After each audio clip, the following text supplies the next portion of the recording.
Welcome back to the Joyful Noise Music Academy with John Castile. In this video, we're going to be looking at playing chords on a piano, and this will lead to learning to play chords on a guitar in future videos. But for now, I want us to build on the concepts that you've learned already in learning the names and associating numbers with the notes on a keyboard. Now, the cool thing about this lesson is by the end of this video, you should be able to start playing songs right away. I'm going to show you how to create the three main chords for basically any song, how the chord is constructed, and then how the chord progressions are configured, all based around this basic numbering system that I'm going to show you today. Okay, so we know the diatonic scale. Hopefully you've learned that by now. The diatonic scale, the 1 is the first note of the key we're playing in, and for right now we're playing in the key of C.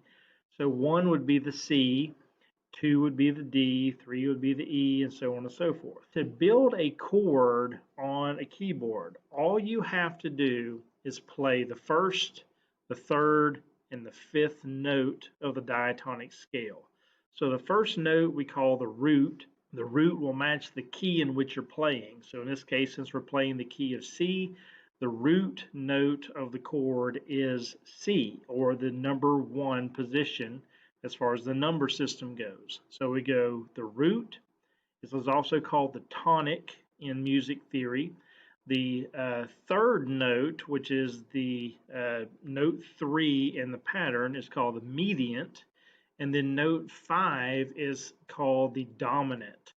We'll learn more about all those terminology things later on, but for right now, just learn it's the first, third, and fifth. You've probably heard in music theory things called thirds and fifths.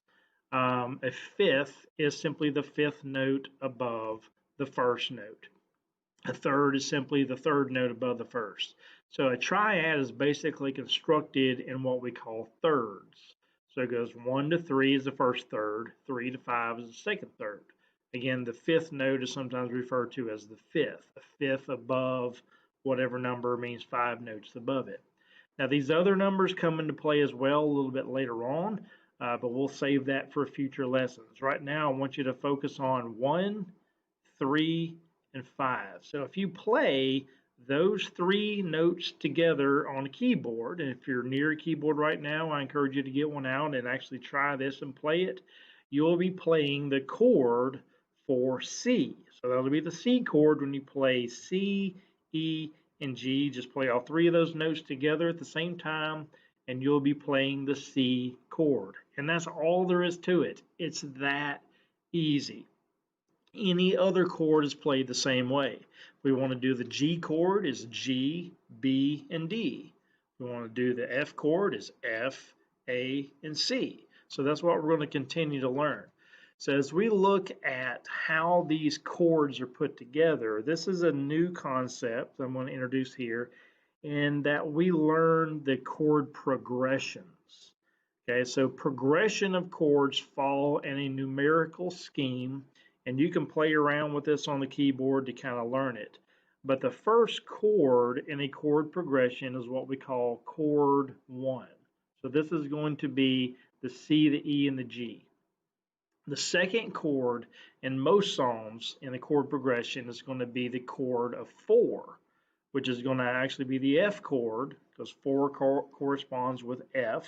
Okay, so that's going to be the F, the A, and the C. And then you're going to have a 5th chord, as it's called. It's the 3rd chord in the progression, but it's called chord 5 because it starts with note 5 of the diatonic scale. Okay, so that's going to be G, B, and D. So chord 1 again is C, E, and G. So if you play that configuration of notes, that is called the C chord. Then if we play the next chord of the progression, which is chord 4, okay, that will be F, A, and C. So go ahead and try that on your keyboard and see what it sounds like. So you've got C, E, and G as your first chord. Then you just move up and start on note 4, and that becomes the first of the 3 notes in that chord. So F, A, and C is chord 4, as we'll call it. And then chord 5 will be G, B, and D. And as you play those 3 chords, those are now the core chords for basically any song. Now we're going to learn more about this later, but what you'll learn is that the chord 1, the chord 4, and the chord 5 are what we call the major chords of the key that we're playing in. The other chords you'll find out fall into what's called a minor chord. Okay, but you just learned the three major chords. It's called major because of the configuration of the notes, and we'll learn more about that later as well.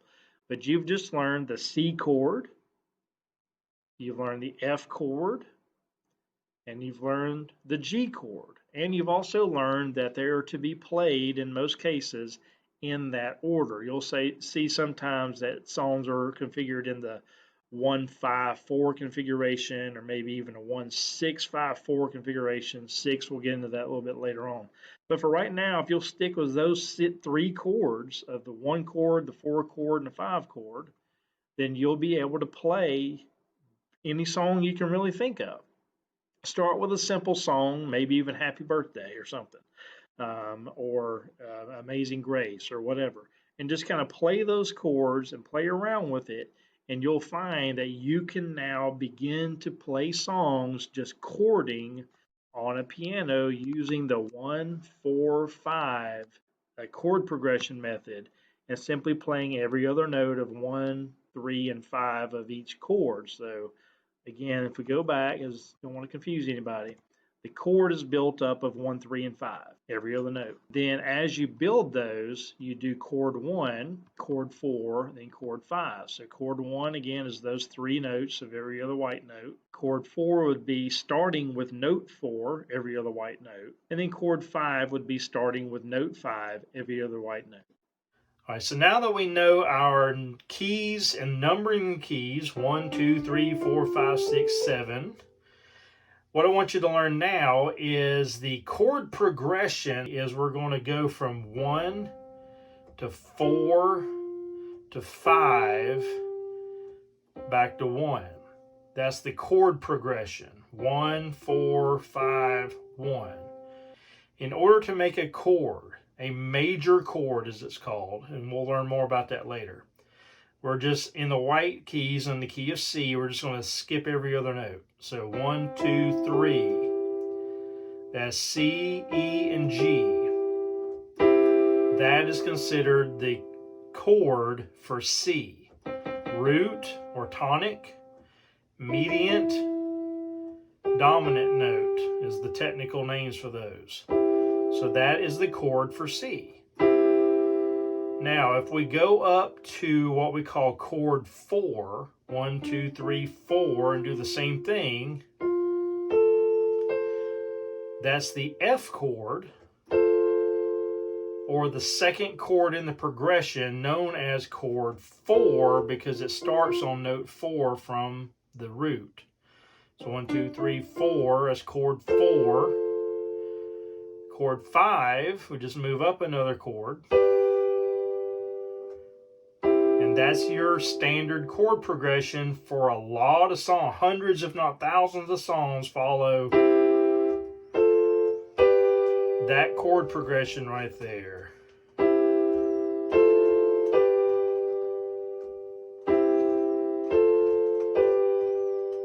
And you can use that chord progression to play a lot of different songs at this point.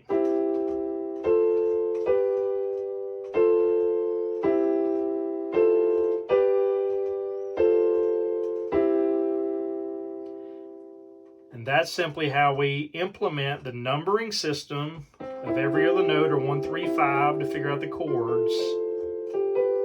And then the 1, 4, 5 chord progression numbering system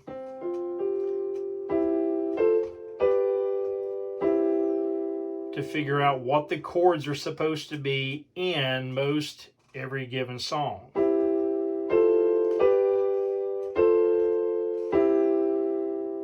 All right, so it's that easy. You can now play just about any song you can think of. Now you've got the 3 major chords of any song, and now you can play your first music. Pretty cool, right? Very simple, But go back and make sure you understand all of this before we proceed in the course.